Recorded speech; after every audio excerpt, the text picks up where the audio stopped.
The year was 1985. Musician and activist Harry Belafonte enlisted the likes of Michael Jackson, Lionel Richie, Quincy Jones, Bruce Springsteen, Cyndi Lauper, Paul Simon, Tina Turner, and Stevie Wonder to record a benefit single for African famine relief. Following its release on March 7th, We Are the World became the fastest-selling U.S. pop single in history, the first single to be certified multi-platinum, and helped raise more than $80 million for humanitarian aid. It was a big year for Africa, as a film set there was released that December and would also go on to win Best Picture. But Jesse never saw it, until now. This is Movies I Missed 1985, Episode 9, Out of Africa. I'm Jesse Munoz. And I'm Ryan Miller. This is Movies I Missed 1985, Episode number 9. Today we're talking about the film Out of Africa, released December 18th, 1985, with a running time of 2 hours and 41 minutes. I want to give a warning that we will be discussing all aspects of this movie. That includes spoilers. Out of Africa is a romantic drama directed by Sydney Pollack, starring Meryl Streep and Robert Redford. Based on the memoir of Karen Blixen, the film follows Karen, a Danish baroness who moves to British East Africa to start a coffee plantation. As she navigates the challenges of colonial life and a troubled marriage, she forms a deep bond with the free-spirited hunter, Dennis Fitch Hatton. Against the backdrop of sweeping landscapes and cultural tension, the relationship grows, marked by love, loss, and the pull between independence and connection. I wonder if you dance with me. Put him down, man. Come on, now break it up. Come on. I think you are about to apologize. You do stir things up, Baroness. When they said they like to read, how did they put that exactly? I mean, did they know they'd like Dickens? You don't think they should learn to read? I think you might have asked them. Did you ask to learn when you were a child? How can stories possibly harm them? They have their own stories. They're just not written down. And what stake do you have in keeping them ignorant? They're not ignorant. I just don't think they should be turned into little Englishmen.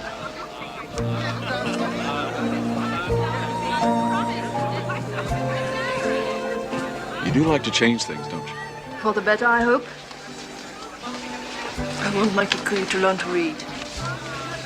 My Kikuyu, my Limoges, my farm. It's an awful lot to own, isn't it? I have paid a price for everything I own. And what is it exactly that's yours?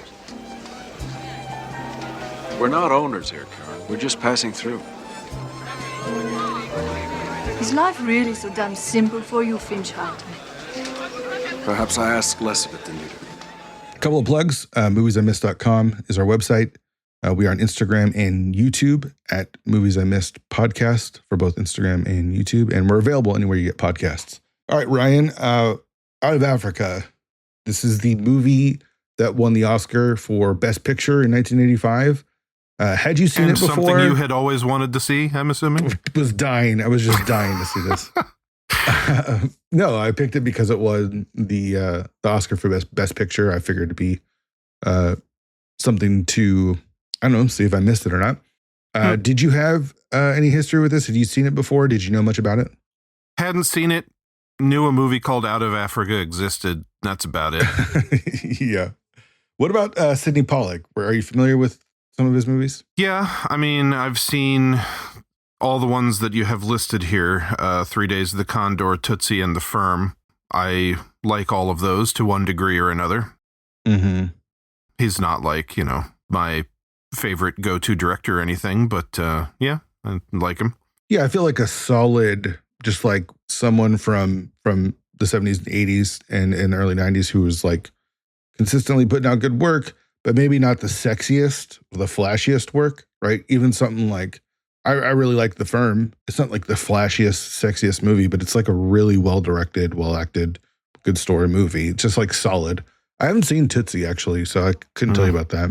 It's just another one of these, I feel like we've talked about it before, be it on this show or back when we used to record Sidetracked, that once upon a time there were directors who were just like journeymen who, it's like, if you're going to see a Christopher Nolan movie these days, it may be a superhero movie or it may be a science fiction movie, but you basically know the tone and the style of the film you're going to get. Yeah. But Sidney Pollack, I mean, the ones we just named, 3 Days of the Condor is like a spy movie. The Firm is sort of in that same thriller ballpark, but then you have Tootsie, which is like a ridiculous cross-dressing comedy, and then you have this movie, which is just straight up drama romance. You know, a guy that could make any kind of movie and it would probably be good. Yeah, I mean, if looking at his filmography, he's got a lot of movies. I only have those 3 listed, but like Sabrina with Harrison Ford is a movie that was kind of big in 1995. The Interpreter, I don't know if I've seen this one, 2005 with Nicole Kidman and Sean Penn. Sean Penn. Yeah, the Yakuza from 1974. I have that one on Blu-ray. I haven't watched it yet. Yeah. So, I mean, he's been working something called Amazing Grace in 2018. Oh, that's the, I actually heard that was really good. The Aretha Franklin documentary, but yeah, somebody who's just been around and been in a lot of stuff. Was in Eyes Wide Shut. There's a small scene in that. So that's pretty funny. What about Meryl Streep? I mean, she's good. She just, by coincidence, isn't an actress who's in a lot of the kinds of movies I normally watch. But I mean, you know, when we were doing Sidetracked, we watched Doubt, and I think you and I were both pretty blown away by that one. Yes. Yeah. Doubt is the one where it's like completely blown away. Because, yeah, like she's not in Marvel movies. She's not in like genre movies. She's an actress, an actor's actor. She's been in, we watched Kramer versus Kramer, I think, for Sidetracked, maybe. Yep. I have still never seen like Sophie's Choice. I mean, she's in the Devil's Wear Prada. Yeah, she's just been in a ton of things. And most of them I haven't seen. Even like Mamma Mia. I've never seen Mamma Mia. But I remember watching Doubt and just being like, holy crap, this chick's got something. I mean, that movie was great anyway, and it's got a good cast as well, but yeah. No, she was really, really good. And I feel like every time I see her, like when I watched her in Kramer versus Kramer, I thought she was really, really good and kind of stole the show. Like I definitely sympathized more with her than I did with Dustin Hoffman in that movie, even though it's from his perspective. So I think adding to the films of hers that I haven't seen is always a positive, just because, you know, she is, I mean, whenever you think of like actors, you think of Daniel Day-Lewis and Meryl Streep. My question is, do you think that same way about Robert Redford? Yeah. I mean, he's kind of a classic actor. Been around for a long time. I mean, I've seen him in stuff like Avengers Butch Cassidy and the Sundance Kid, like since I was younger, and you know, the Sting and stuff like that. Yeah. For me, every time I see something with Robert Redford that I hadn't seen before, I'm always like pretty blown away. Even like something newer, like The Old Man and the Gun. I don't know what you felt about that movie, but I thought that movie was really good, and I thought he was really, really good in it. But then you go back to like, you know, Butch Cassidy, like you said, or The Sting is just like so classic, and all the stuff that he did with Paul Newman. But there's a bunch of things of his that he's done that I haven't seen, like Ordinary People. I don't think I've seen Quiz Show. Was he in that, or was he directed that one, I think? Yeah, I've seen it, but it's been a while and I don't remember. Yeah. But again, someone who's done a ton of stuff. I don't know if I consider him like an actor's actor. I feel like he's more of like a Hollywood guy. Like he's just was handsome and had like that star quality to him, that like charisma, and I don't know. I mean, I feel like now we're like really picking nits. Like, I know that it's easy to say like Daniel Day-Lewis because everyone's heard the stories about like, oh, when he was on the set of Lincoln, there was like some other like old actor that he really admired, but he wouldn't break character to tell him how much of a fan he is and stuff like that. Like that dude's, you know, he's good, but he's sort of in a weird league of his own as far as like actor is concerned. But yeah, I mean, of the people of this generation, though, like I think he's a little bit older than Meryl Streep, but like I'm just thinking of like the people that are like the Hollywood stars, and then the ones that are like actors. I don't know if like Marlon Brando lands on that, because I think he's a little bit of both. I know he was kind of a big star, but it was also very method and I mean, is your distinction for what makes a quote-unquote actor that they take themselves way too seriously? I think so, right? Like, that's Does that mean Jim Carrey is an actor because he treated people like shit on the set of Man on the Moon when he was pretending to be Andy Kaufman and wouldn't break character? Yeah. Like, is that what it takes to be I don't know. I guess I don't know if being an asshole moves you into that role. I guess it's people that, for me, if I was to describe like the top of the top, it's the ones where you kind of lose them in the role that they're in. Like, you no longer see this person. Like, I really do feel like Meryl Streep does that. Whenever I see her, she's someone completely different. Whereas with like Robert Redford, I don't know if I do. I feel like he's kind of always this like charming, and maybe it's just the roles, but it's always kind of Robert Redford, if that makes any sense. I mean, I can see what you're saying. I feel like this is like a personal thing, though, and I don't necessarily fall in the same camp as you.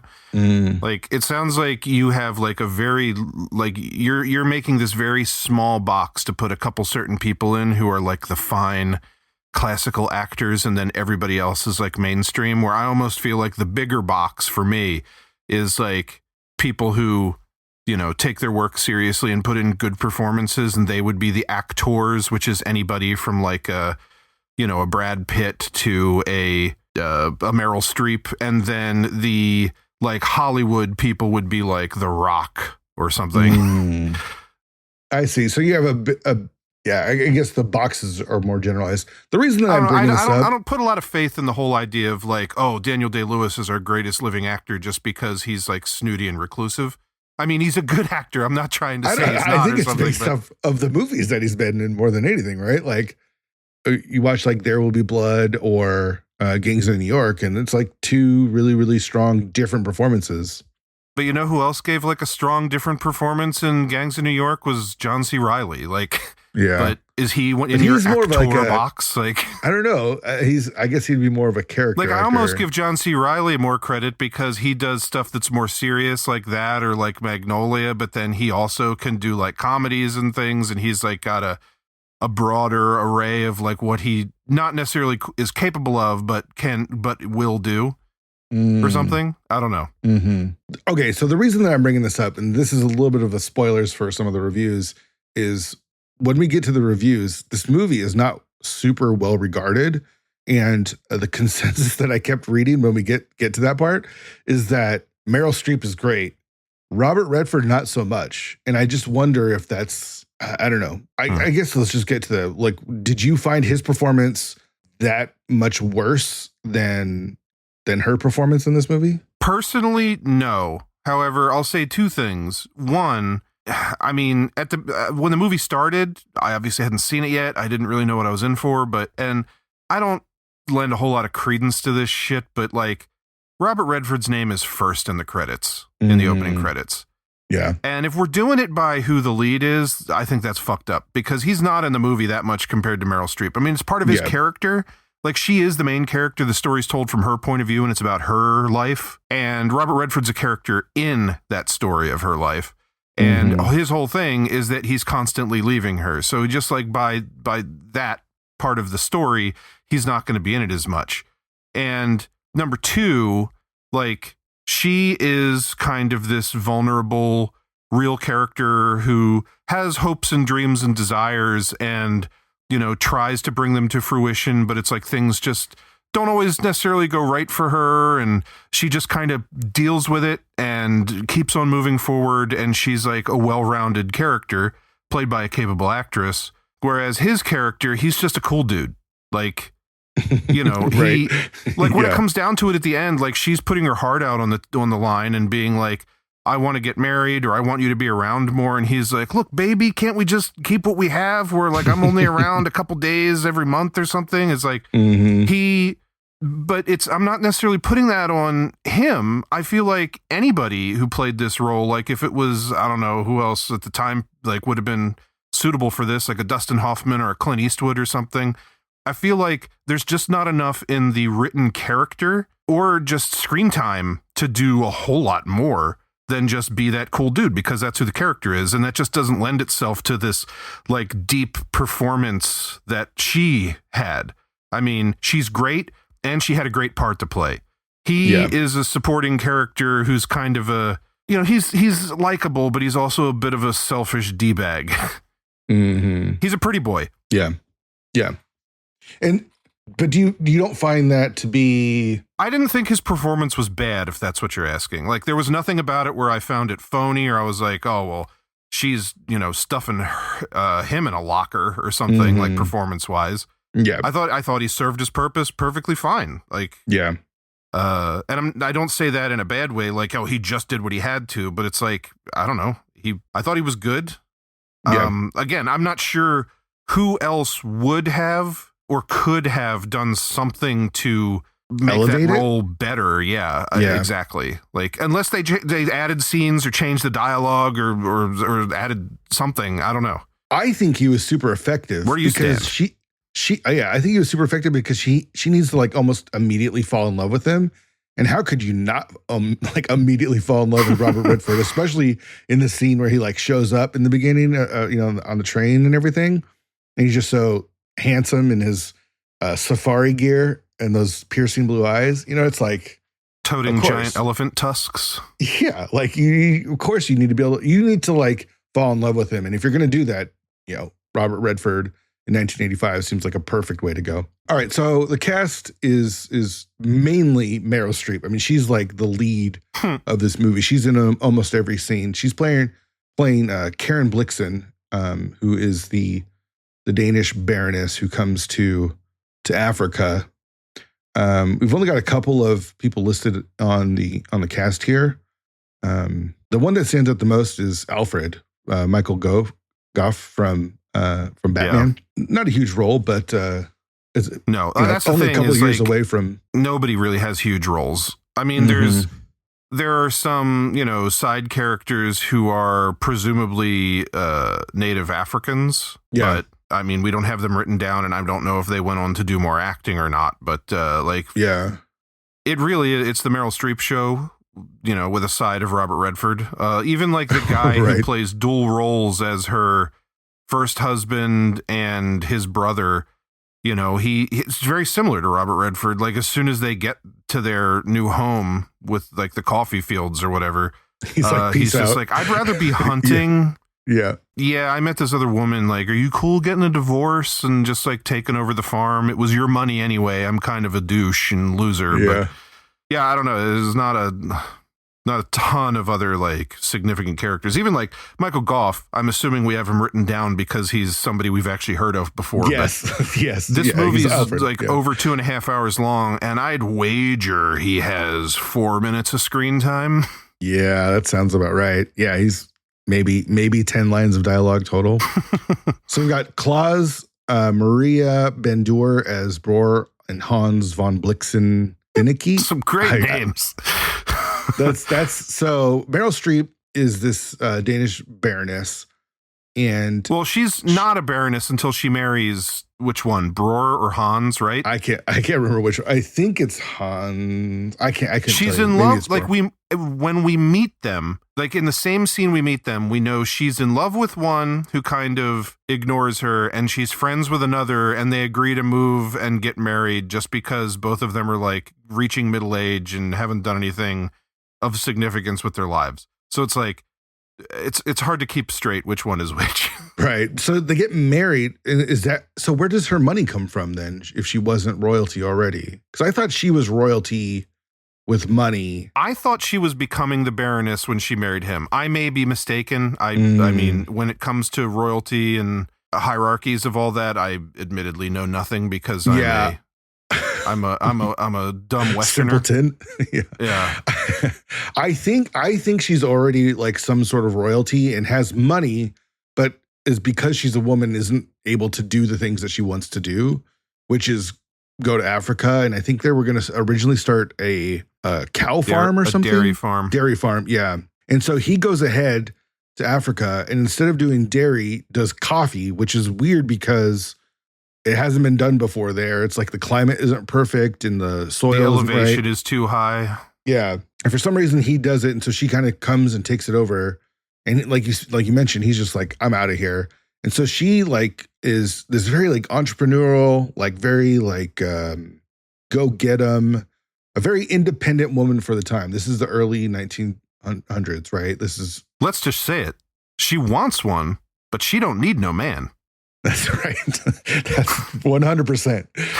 I mean, she's a very, very like modern woman for the time. And so we kind of just are along with her on her life's journey of kind of like growing up and taking on this business and being in a new place as they colonize Africa. I know that kind of gets swept under the rug, but so she has this marriage of agreements. She doesn't love this man, but they've agreed to marriage because it works financially and systematically and whatever. The problem is they never really love each other. And so he's off doing his thing. She's off kind of doing her own thing. And then we just kind of spend a bunch of time with her developing this business and this land and, being with these people. And along comes Robert Redford with his hunky self, who's a hunter and he's kind of a very free spirit. And they don't necessarily there's a mutual attraction right away that you could feel on screen, but it's not like it's like rushed. They kind of get to know each other a little bit whenever he's in town. And then the war happens, right? Uh-huh. The Great War, World War I. Yeah. And so, as I know everything about World War I could tell you exactly what was going on. I'm just kidding. I don't know anything. But so she kind of, again, we see her just kind of living life and becoming this kind of independent woman who wants to be more than just like the woman. Like even when she first gets to Africa, she walks into a bar, but it turns out it's like a gentleman's bar. And so much so, not like a strip club or anything, but a place where only men can drink and smoke here. Yeah, no girls allowed. Yeah. She walks in to get a drink and everyone's like, oh my gosh. And they scoff and they're just like shocked and appalled that she would be even step foot in here. A woman? Totally. And that's kind of the sound that they make as well. And so like during the war, she goes to like deliver supplies to her husband and kind of goes through a jungle safari. And all this time, it's beautifully shot. And I believe they shot a lot of this actually in Africa as well. And the movie looks really good. It's shot by David Watkins, who did Chariots of Fire and Moonstruck, and a movie that we did earlier this season, Return to Oz, which is another movie that I really like the look of. But yeah, for completely different reasons. So, yeah, 100%. And so, yeah, we just are just with her. And this is a long movie. It's almost 3 hours long, right? 2 hours and 41 minutes. Mm-hmm. The first part of this movie is just with Meryl Streep as she lives in Africa and starts her life. What were you thinking? How are you feeling as you're like going through this adventure with her? Well, it's a weird case where it's like to look at a movie that you know is long and be like, oh, this is just like a romantic drama. Like, I'll watch anything but true. This is not the kind of movie that I'm generally, pulling off the shelf when I'm in the mood to watch something. I mean, true to form, not to say that every movie that wins Best Picture is actually good, because I think there are some definite instances where you can say that they're not. But, even though, like we've said, the cast is pretty much two people, they're both good actors. Sidney Pollack ain't no slouch.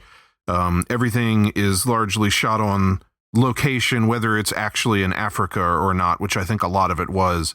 Mm-hmm. And it's just like, the older I get, the more of a, generic white guy I become, where I couldn't have given two shits about like history class in school. But like nowadays I'm like, oh, I find World War II really fascinating. And I'm interested in like learning about how things came to be in the old days and stuff. There's elements of the film that are historical.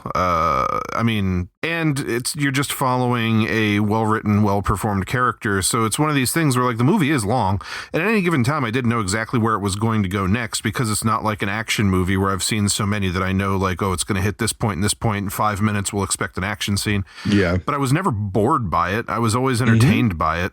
Yeah. Yeah. I was like locked in the whole time and not thinking about like, oh, I need to know what's going to happen next. It just kind of, rolled out before my eyes.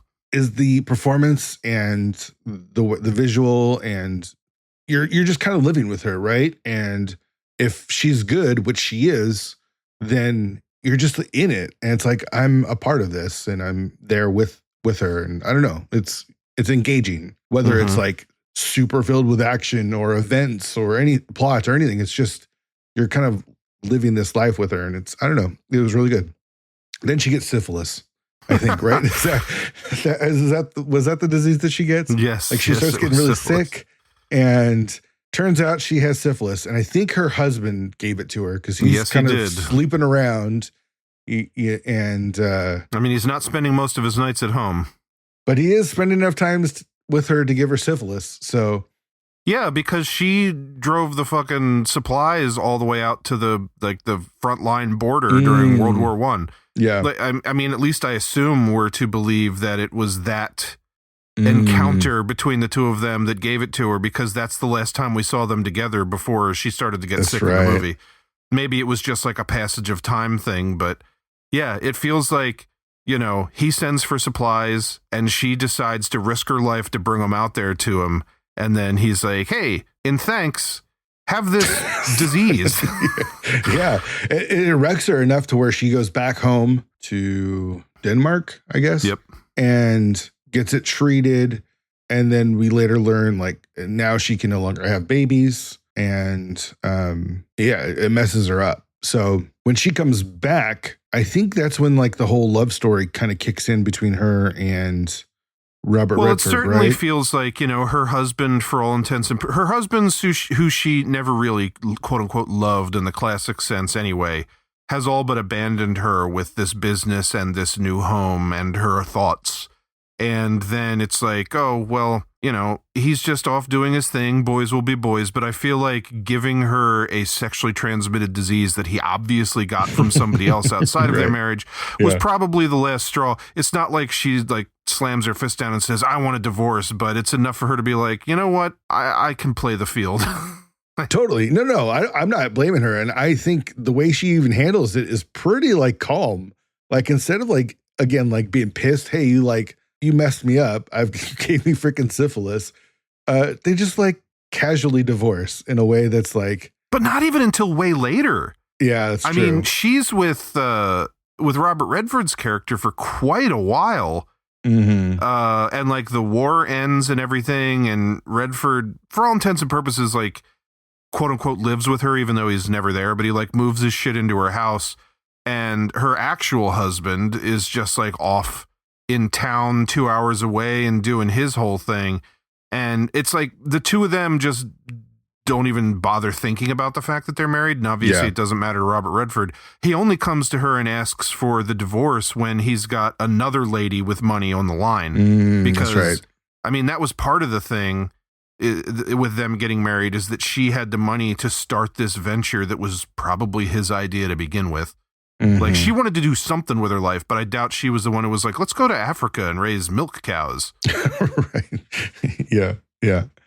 So then she starts developing a relationship. I can't remember, was the first like kiss was like at a dance or some sort of like, was it New Year's? I think New Year's party might have been.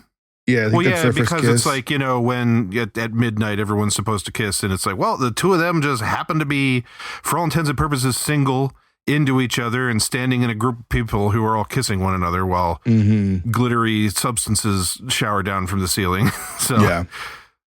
So then they fall in love, and they go on like safaris, and he takes her out with like the lions and protects her from the lions, and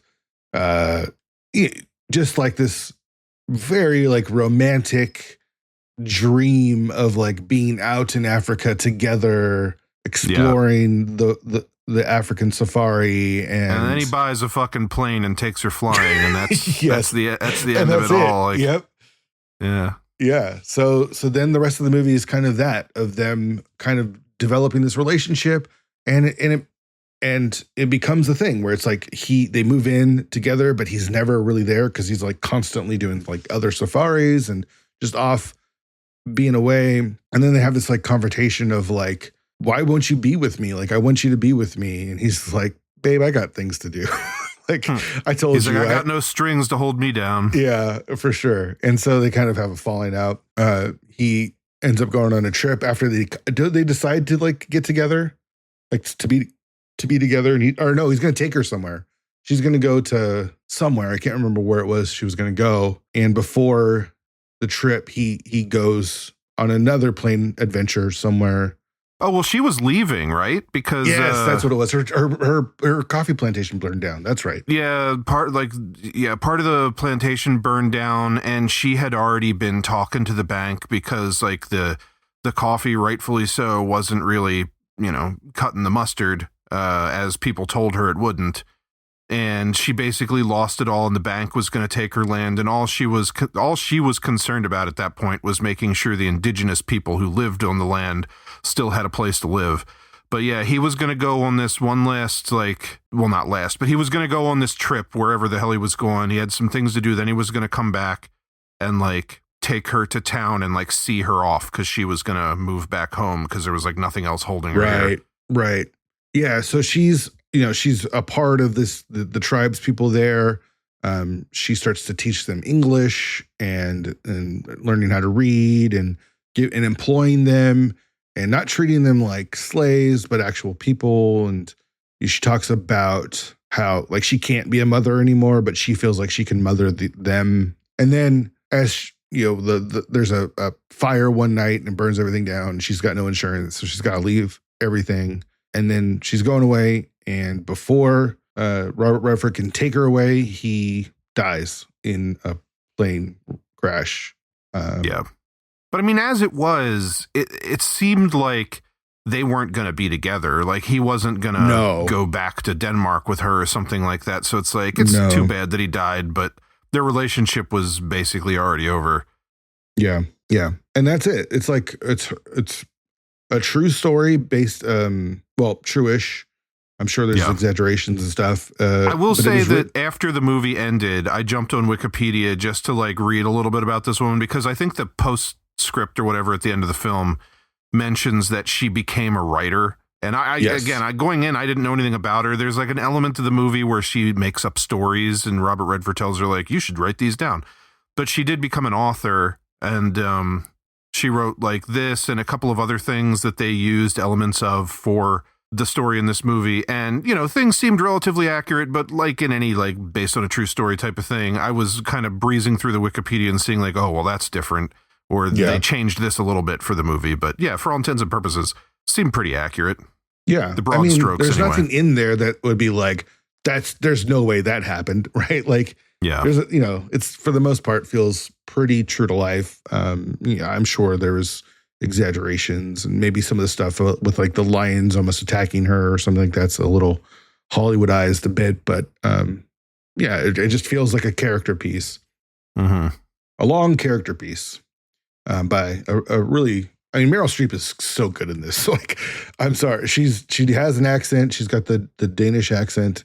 It's done flawlessly. I'm not an expert or anything. I was about to say, would you know a flawless Danish accent if you heard one? Because I sure wouldn't. No, I'm not saying it as a Danish person. Let me tell you, it was great. But there's times when people do accents and it just doesn't feel natural. It doesn't feel right.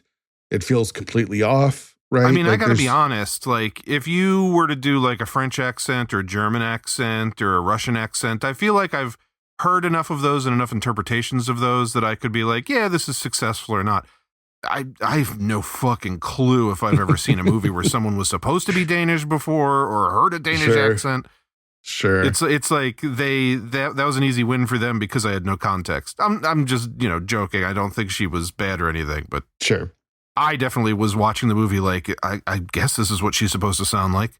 I'm sure she knows what she's doing. It felt natural is all I'm saying. I don't know if it was correct, but it just felt natural. It didn't feel put on as much as say Michael Caine in Cider House Rules or something. Well, yeah. That's an extreme example, but whatever. Yeah, overall, it's just we're spending 2.5 hours with Meryl Streep in the beautiful African safari for the most part. And I think it was successfully done. Again, beautifully shot. And it's, again, one of those things, I think we talked about this when we were talking about The Talented Mr. Ripley, where it's like, you're shooting in Italy, so it's going to look pretty damn good unless you're terrible at what you do. And this, you're shooting out in Africa, and you've got these gorgeous landscapes, and unless you really suck at what you do, it's not hard for it to make it look good. I think there's a little bit of truth to that, but the movie just looks really, really good. Mm-hmm. I think that's it for story. Is there anything else you wanted to go over as far as story or characters? The Felicity character is someone else we had listed, but I think, again, she has like 2 scenes. She's hardly in it. Yeah. Yeah. Susanna Hamilton. I would say she's in 3 scenes, and they talk about her in like the big argument scene that they have at the end. Right, because he takes her on a safari or something like that. Yeah, he wants to take her on this trip with him, and Meryl Streep has an issue with it because she's like, why do you need to take her? And I think on his part, it's like an innocent thing, but they're arguing, but they're arguing. They were going to be arguing anyway whether or not she was a part of it. Yeah. So yeah, it's hard to talk about much of the cast, mostly because it's a pretty small cast, and I didn't really recognize. There was no names that stood out of like, oh, this person and this person and this person's been in a bunch of other things. Yeah, aside from Michael Gough, like we said, Batman. Yeah. But I will say it's funny, like, you had among the cast written down here Susanna Hamilton, who plays Felicity, who again hardly in the movie. She's like a young kind of cute girl. And so I just looked her up real fast to see like, oh, is there anything else I've seen that she's in? She only had like 12 things listed. Most of them I hadn't heard of, but just by complete coincidence, there's a movie called Brimstone and Treacle that she's in. And the main character is Sting, or the main actor in the movie is Sting. And it's a British film that I just watched because I do the yearly subscription to a small boutique Blu-ray distributor called Vinegar Syndrome, where I basically throw a bunch of money at them at the beginning of the year, and then every month they send me movies, and I don't even know what they're going to be ahead of time. And one of the movies they sent me recently was Brimstone and Treacle, so I popped it in, not knowing what it is. And it's a story about like a British street urchin he's like a con artist, and he bumps into this guy and is able to get out of him that this guy's like young adult daughter, like recently graduated from high school, was in a car accident, and she's basically a vegetable. And so Sting's character uses this, and he lies, and he's like, oh, we dated for a while and I loved her so much. And he like uses that to like get into their house. And then it's like really fucking creepy because he's like ingratiating himself to the mother, but the father realizes, he thinks that like, oh, this isn't on the up and up. And towards the end of the movie, like the girl who plays Felicity in this, she's the daughter who's like comatose. She spends the whole movie laying in bed, and then it gets really fucking creepy and gross at the end because Sting tries to rape her. And so he's like taking her clothes off, and she's laying there in the bed, like not moving. And I'm like, oh my God, this is fucking intense and disgusting. And that's the only thing I've seen her in aside from this. I just thought that was a weird coincidence. That is crazy. Brimstone and Treacle. I had never heard of it before until it showed up at my door from Vinegar Syndrome. And I just watched it like, I don't know, a month ago. That's funny. Yeah. That's crazy. All right, let's get to the box office. The budget on this was $31 million. I don't know. Again, Robert Redford being top billed in a movie that he's basically a supporting actor. Maybe, I don't know what he get paid for it, but maybe a chunk of that went to him. It debuted in 922 theaters on December 18th with $3.6 million in 4th place behind Rocky IV, The Jewel of the Nile, and Spies Like Us, all 3 not newly opening. So this was a new movie. Rocky, Jewel of the Nile, and Spies Like Us had already been in the theaters at least 2 weeks, if not more, and we're above it. What's crazy, though, is it gained 78% in week 2 and grossed $6.5 million, still in 4th place. This was like the Christmas weekend, so people, I guess, went to the theater this weekend while off for Christmas. So it gained 78%, but was still in 4th place. That means everyone was still seeing Rocky IV, Jewel of the Nile, Spies Like Us, and then seeing this. It fell only 2% in week 3 with $6.3 million in 2nd place, still behind Rocky IV. And then its 4th week was #1 movie with $5.1 million. So that's a quite a roller coaster of 4 weeks for a movie. Yeah. It stayed wide in theaters, get this, until the middle of April with 1.3 million in its final wide weekend. It Well, was the fifth highest Oscars grossing movie. probably had something to do with that. Oh, for sure. But to stay from December through April and then gross worldwide $227 million is pretty crazy. Was the fifth highest grossing film of 1985. So people went out for it, even though they liked Rocky IV more. Like people just kept going back for Rocky number 4. We could probably watch that twice in the amount of time it takes to watch this once. That's true. That's true. All right. So here's what's surprising. 62% on Rotten Tomatoes. Most of these reviews that I found are negative.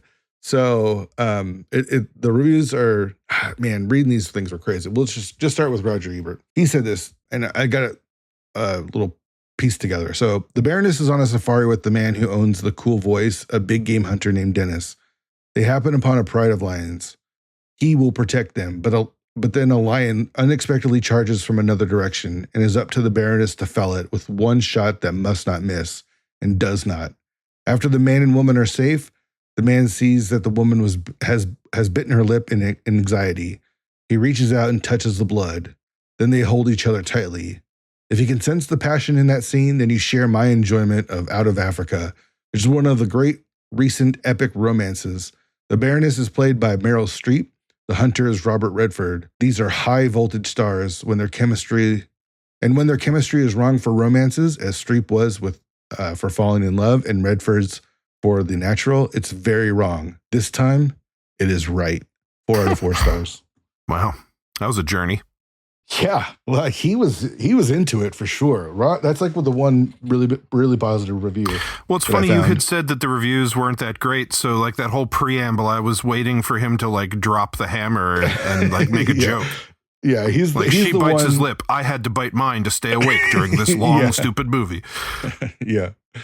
This one's another positive one. This is Mike McCready from Newsday. When people describe Out of Africa as this is a weird one. I'm sorry, I had to interrupt it because as I was reading this, I was like, this is definitely 1985. All right. When people describe Out of Africa as a woman's movie, which seems unavoidable, if also a bit patronizing, they're apt to have one specific scene in mind. It's the scene that Roger Ebert was talking about. The phrase woman's movie tends to bring to mind romance in exotic climes, a soap opera on the grand scale. And while that is a part of Out of Africa, the film also deals with a decidedly serious theme, how we handle and learn from the losses that are part of life. So this is a weird, the reason I put that whole beginning part with the woman's movie is he spends most of the movie talking about it being a woman's movie. It's just a weird positive review. He gave it 3.5 stars, but keeps referring to it as a woman's movie. So that's 2 straight reviews that mention that scene with the lions. Is that like the scene, like the trailer Apparently, scene from this movie or something? It must be because it's so like intense, and it's like him telling her, like protecting her, and she kind of doing it on her own, and he's telling her not to run. I don't know if there's the thrill of it. I don't know. She bites her lip in anxiety. I don't know. I mean, that's like the 3rd time they encounter lions in the movie even. Yeah. David Denby of New York Magazine said, the beauty of Out of Africa from the very opening shots is rhapsodic and illustrative rather than dramatic. This large-scale adaptation is Isaac Denizen's marvelous memoir, never catches fire in one major element in it. Robert Redford's embarrassing non-performance is disastrous. Yeah, it's to say it's a non-performance is pretty crazy. And to say that it's disastrous is even crazier, I think. I think that David Denby's wife chose Robert Redford as her hall pass, and this guy's got an issue with it. It has to be because he's so charming and charismatic. Like I don't know, man. This guy's like he's not so hot. I got blue eyes too. Paul Adanastasio of the Washington Post said, "This may be the silliest serious movie since Reds. When you finally get the heck out of Africa, it's not a second too soon." What? I don't know, man. I don't know. Yeah, have you seen it Reds? was pretty silly when she got syphilis. And right. Couldn't have children anymore. That was pretty silly. I don't know what he means by silliest. I don't know what was silly about the movie. I don't know, man. That's a weird one. You got me. Then Gene Siskel of Chicago Tribune said, "My basic problem with this otherwise sumptuous and well-acted film is that I never was able to accept Redford in character." 2.5 stars. Again, someone who didn't buy Robert Redford for some reason. Weird. I mean, with him, it could just be Roger Ebert liked it, so he felt that he had to dislike it, but that's very possible. That seemed to be their relationship, but very possible. All right, finally, we've got Leonard Maltin from Leonard Maltin's Movie Guide.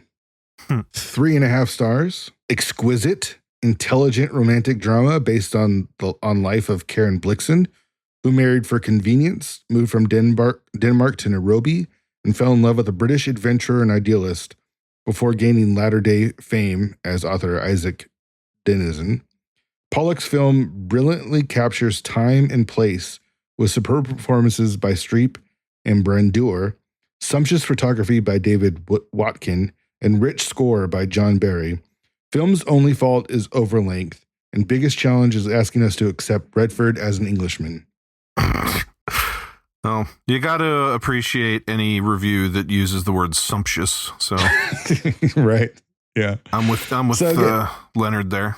Another complaint of Redford. He was supposed to be English. I think we'll get this. We'll just look in the notes. I think I have it here. Yeah, Robert Redford initially intended to play Dennis as an Englishman. Director Sidney Pollack felt it would be too distracting for audiences.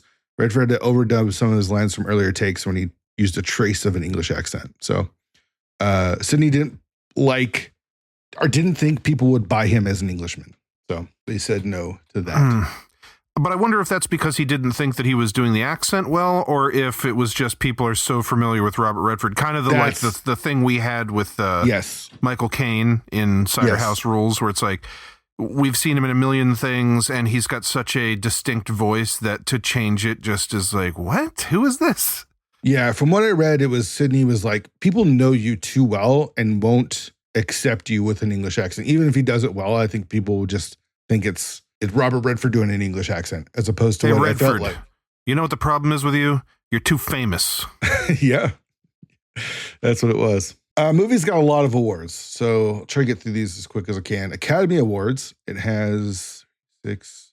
So 1 Best Picture, 1 Best Director. Meryl Streep was nominated for Best Actress. She didn't win. Best Supporting Actor, Klaus Maria Brandour was also nominated. He didn't win. It won for Best Adapted Screenplay. It won for Best Art Direction. It won for Best Cinematography. And it won for Best Original Score by John Barry. It was also nominated for Costume Design, Film Editing, and then it won for Best Sound as well. So, jeez. It was a big hit at the Oscars. 1, 2, 3, 4, 5, 6, 7 awards. So that's a lot. Also did really well at the BAFTAs. Meryl Streep was nominated for a leading role, but didn't win. Klaus was also nominated, didn't win. The screenplay won, cinematography won, and the sound won. Costume design and original music were nominated. And then at the Golden Globes, it won Best Picture Drama, won Best Picture Supporting Actor. Klaus won the Golden Globe for that, and it won Best Original Score. It was nominated for Actress with Meryl Streep, nominated for Best Director for Sidney Pollack. Screenplay was also nominated. So ton of awards. People, or Oscar voters, I should say, and people. I mean, it was 5th biggest movie of the year. So it has a combination of was weirdly critically acclaimed, kind of, 69%, 62% on Rotten Tomatoes. So it got critics kind of liked it. I think that's not technically fresh on Rotten Tomatoes, which obviously they didn't have in 1985, but not enough critics were loving it, but the Academy loved it and the audiences loved it. So it won a bunch of awards and then made a bunch of money. Well, let's be honest. The Academy loved it because it's based on a true story and it's an epic by a respected director. I mean, this is the thing when it comes to the Oscars. It's tough in the moment. Time is the great equalizer. And but the thing is, in a year like 1985, yes, this movie is good. The type of movie it is, it's a good example of that kind of movie. But you know what was a movie we had never seen anything like before and was wildly popular? Back to the Future. Yep. it just makes me think of when Spotlight, which is a good movie based on a true story, won over Mad Max Fury Road, which is one of the most mind-blowing things ever to reach a movie screen. It's just, really? It just makes me mad. I mean, I liked this movie, right? But it's like, even, okay, best original score. Who's still humming this nowadays the way that we all can with the Back to the Future score? Like, it was a very pretty, stuffy movie. Yes, give it all the awards. This is one of those awards where I feel like, I agree with you. Like, Back to the Future, best movie of the year. I don't have as much of issue with this movie winning Best Picture. All right, so the nominees for Best Picture. That's the thing. We just talked about it. Did I sound like I hated it? No, I don't hate it. Yeah. I would defend a lot of things about it. Sure. And it is a really good movie. But the fact that it's 3 hours long, based on a true story, and directed by a known quantity with actors who people respect, doesn't mean that it's better than the fun, silly movie with the guy who just came off of television and Teen Wolf. Yeah. I mean, it wasn't even in contention for Best Picture, so I know, but it's like, that's it was silly. What, like, I don't remember. I know we've probably talked about like what the highest grossing films of the year were, but I'm sure that, it was Back to the Future. Back to the Future was up there, if not the highest. Number one. Yeah, it was like, number one. And it's obviously, it's not a popularity contest. Like, that's not what it should be. Otherwise, every year would just be fucking the next Marvel movie or whatever. Well, maybe not these days, but before COVID, anyway, it would have been. Yeah. But I don't know. There's certain instances like that just really grind my fucking gears. And it doesn't mean I don't like this movie. It's just the movie now has 60% on Rotten Tomatoes, which means that people don't remember it super fondly, or probably a lot of people haven't seen it. But you know what a movie is that every father shows to their son at some point when they're young? Back to the fucking Future, because it's great. And even despite the fact that it's like dated now because it, took place in modern day of 1985, and when they went to the future in the sequel, we've already passed that date too. But it is like a beloved, time-honored thing that, we maybe didn't know the longevity it was going to have the year it came out, but it was still fucking popular then. Well, I feel like here's the thing with the Oscars is I feel like they almost never give the best movie the Best Picture award, right? The best movie of the year, obviously it's super debatable. For the most part, I feel like Saving Private Ryan didn't win. Pulp Fiction didn't win. There's like a list of movies that are like some of the best movies of all time that were either not even nominated or didn't win. So, and all of that stuff, it's debatable because it's subjective.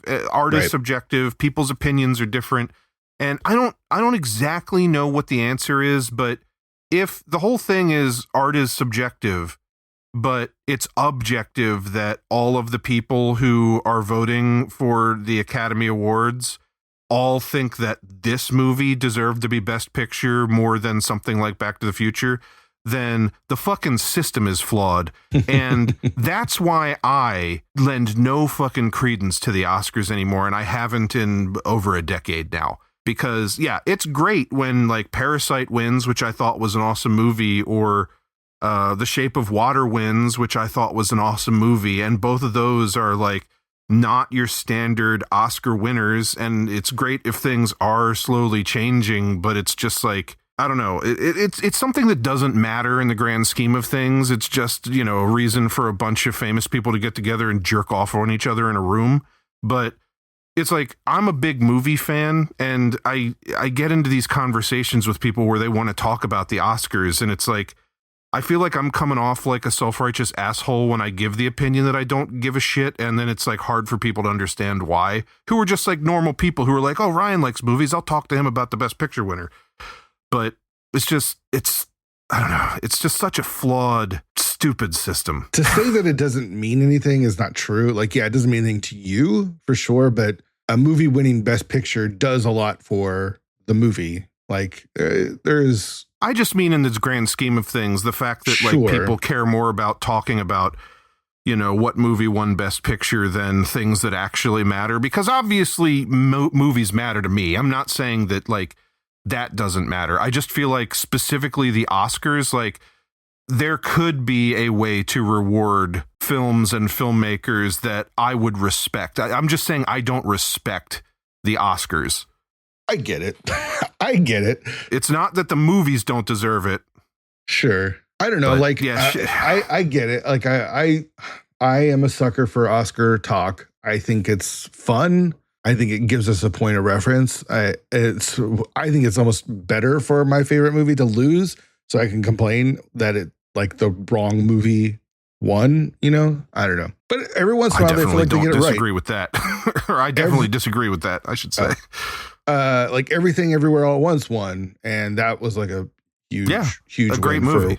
Yeah, that was. But there's plenty of people out there who would be like, "Well, that was weird. I didn't like that," or whatever. And like that's why I say it's subjective. But totally, I mean, it's all like I said, it feels like maybe we're getting to a better place where stuff like Moonlight, which wouldn't necessarily classically win, right? I haven't seen Anora. I mean, I know what it is. Anora's great. It's really. I don't have good. context for that one. I think I saw 2 movies that were nominated this past year, but just to go back and think that like. The reviews weren't all that great for this movie anyway, but it still almost fucking swept the Oscars just because of the kind of movie that it is and the kind of people that were voting. It's just frustrating. I mean, there has been a big change in who gets to vote for the Oscars.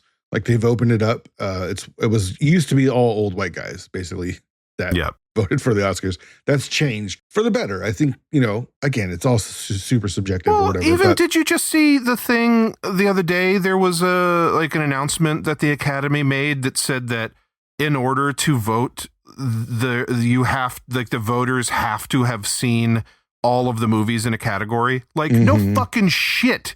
It's insane that it's taking them until now to not that I have any clue how they're going to enforce this. But just the idea that all this time people could have just watched 1 or 2 of the Best Picture nominees and like picked them over just because they felt like watching them over something that maybe was more deserving that's not their cup of tea is just it's just stupid. It is stupid. It's so frustrating. All right, so there was 5 pictures nominated back then. That's it wasn't until later that they which I feel like we should really get back to. Yeah, they changed it to like up to they changed it to 10, and then there was times where it's like, sorry, there's not 10 movies that should be nominated for Best Picture. Well, and so they I think what they did is 10. Yeah, up to 10, like between 5 and 10. Yeah, it was because there was like, I think people were upset, like some of the bigger, like especially like comic book movies at the time weren't getting nominated. Stuff that was like, I don't know, that people were actually going to the theater to watch. Yep. So the 5 pictures that were nominated were Out of Africa, which won. The Color Purple, which we watched on Sidetracked. Kiss of the Spider-Woman, which I don't know what is. I haven't seen. Pritzi's Honor, which we watched earlier. the comedy Pritzi's Honor. And then Witness. I mean, talk about movies that didn't deserve to be nominated, but it's based on a book and it's Jack Nicholson. Like, yeah, John Huston. Yeah, you could definitely take Pritzi's Honor out of there. I don't know what Kiss of the. Let me look what Kiss of the Spider-Woman is. It is based on a book. Stars William Hurt, Raul Julia. Set in a Brazilian prison during the military dictatorship, the film centers on a dialogue between 2 very different cellmates: a hardened leftist revolutionary and a apolitical gay man. Okay. The story utilizes metafiction, a film within a film elements, as the latter regales the former with retelling of an old movie whose themes mirror those of the characters. Interesting. Actually sounds kind of interesting. But okay, so like Out of Africa, I understand. Color Purple, I understand. It's not fair of me to say anything about Kiss of the Spider-Woman because I haven't seen it. Pritzi's Honor does not deserve it. Like, you could replace that with almost anything. And then Witness, I think, was actually a really good movie as well. So I don't have a problem with that. Witness is good, but again, like, of all the other fucking movies that came out and like dominated the box office this year that we've heard about over the course of recording this season, again, like, where's Rambo 2, man? Back to the Future doesn't even get considered because it's like a silly sci-fi comedy. Mm-hmm. Like, fuck off. Really? Fuck nominated off. For Back to the Future got nominated for and won Best Sound Effects Editing. Ooh. It lost Best Sound to Out of Africa. See if there was anything else it was nominated for. But yeah, that looks like about it. No visual effects. Yeah, and I'm not saying that like, oh, every movie I like should be nominated just because I like it, but like that movie is original. It's fun. Hey, it's even a period piece, guys. I don't know. I think it has good performances. It's got great music. I think it's directed well. It's clever, and it was popular. Like people liked it. It did get a writing nomination, but lost to Witness. Interestingly enough. But like, I don't know if Harrison Ford or Robert Redford or Jack Nicholson had played Doc Brown, like would have had a chance. Maybe that's all they were missing. Because I don't know, like Witness is a movie I like. I own it on Blu-ray. I had seen it and I still bought the new special edition hard box set that Arrow put out. It's not my favorite movie in the world, but it's good. Does it deserve to be nominated for Best Picture? Especially when looking at all the other movies that came out that year? I don't think so. Okay, so the top grossing movies of the year was number 1, Back to the Future. Number 2, Rambo: First Blood Part 2. Number 3, Rocky IV. A movie that I like a lot, is awesome. I'm not like saying that needs to be nominated. Sure. What about Rocky IV? Rocky IV, also like super fun movie, doesn't need to be nominated. The Color Purple was number 4 with 94 million. Out of Africa, number 5. Cocoon, The Jewel of the Nile, Witness, The Goonies, and then, crazy enough, it's been a while since we talked about it, Spies Like Us at number 10. Yeah, see, I'm not like all those other like beloved, non-stuffy drama movies that you just named. Rocky, Rambo, The Goonies. I mean, even The Goonies I could see, even though I've never been like the biggest fan of that movie personally, but I don't know, man, Back to the Future. I feel like you could have seen the potential in that one in the year that it came out. Yeah, I agree. And that was the end of Ryan's rant against the Oscars. I'm not done. All right. As far as cultural impact, the only thing I really had was in 2002 it was added to AFI's 100 Years of 100's Passions list at number 13.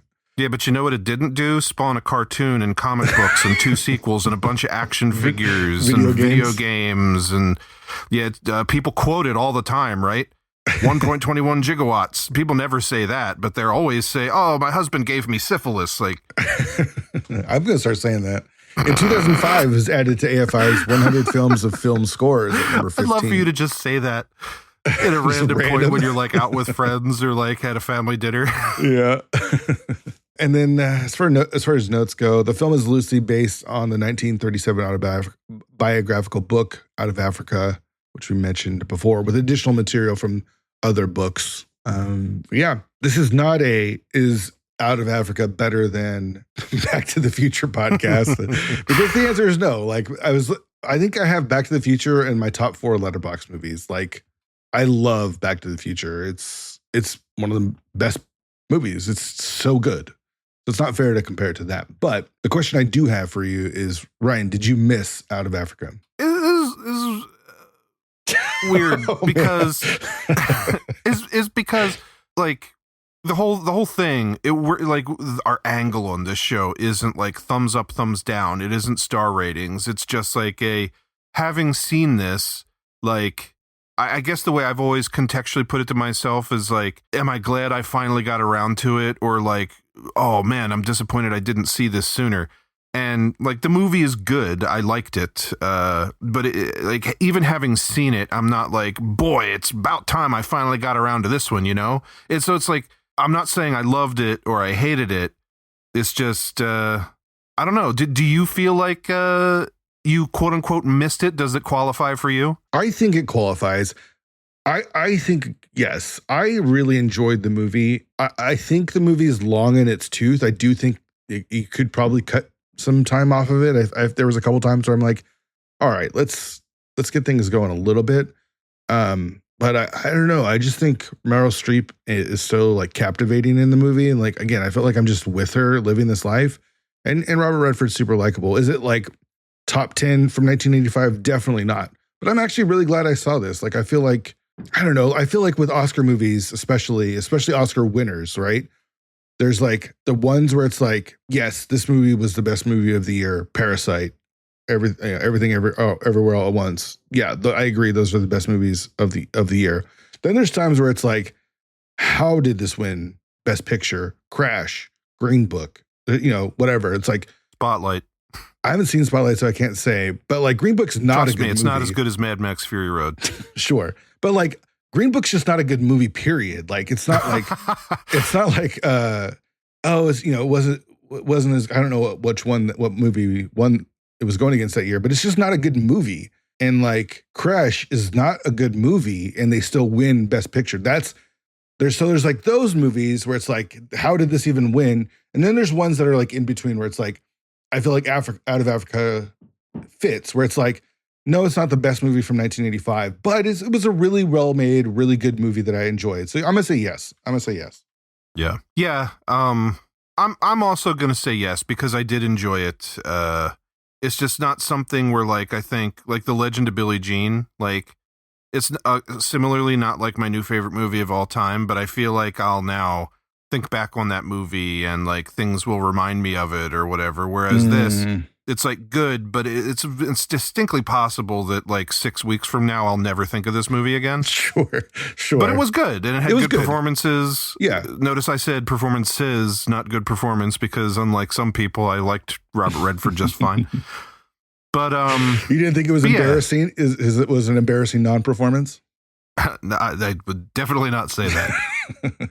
But I'll say yes as well because it is a good movie. Like if it was not good, or even if it teetered on like an average 3-star movie, then maybe I could say no.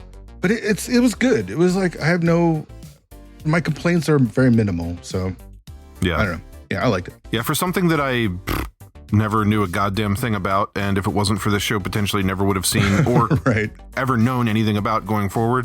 Yeah, especially because you're right. I'm not watching Out of Africa if it's not the best winner of Best Picture. I'm sorry. Like it's probably not going on this list to watch this year, right? Like it's a romantic drama. Like I don't know. It's just not my wheelhouse. Like I don't watch a ton of romantic dramas.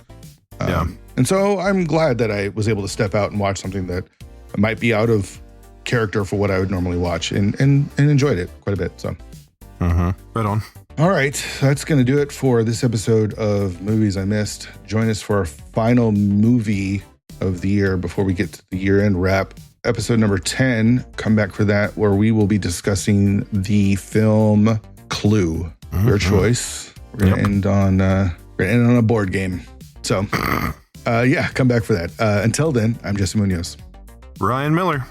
I'm back next week for Clue.